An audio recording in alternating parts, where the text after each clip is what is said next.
Alors que la presse web musicale est en plein boom, beaucoup, souvent des amateurs, se sont lancés dans cette aventure. Jérôme Vaillant, un passionné de rock, a créé Songazine, un webzine à l'écriture chamarrée et intéressante, dédié à la musique underground. Je suis un journaliste musical, amateur et bénévole, mais passionné. Et donc j'ai lancé un site qui s'appelle Songazine depuis 6 ans.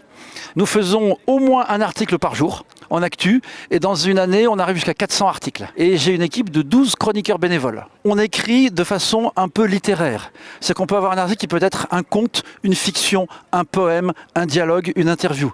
Ça veut dire qu'il y a des rédacteurs qui écrivent de façon libre.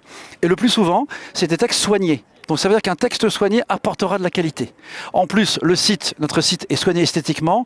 On inclut les bons liens, les bonnes vidéos. Donc c'est-à-dire qu'un lecteur va apprendre sur notre site des choses sur un groupe.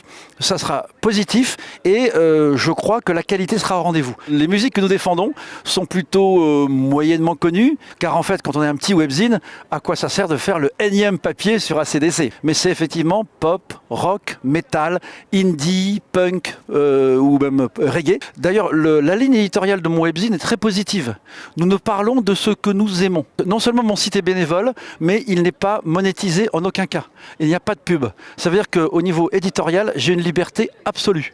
Donc dans la mesure où nous sommes positifs, notre liberté est utile, mais on écrit ce qu'on veut, comme on veut, quand on veut. Donc c'est une grande liberté et ça n'a pas de prix.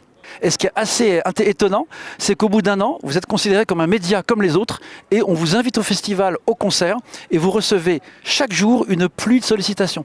Donc ça veut dire que si vous faites du contenu de qualité, même amateur, vous êtes considéré par les pros comme quelqu'un dont la vie compte.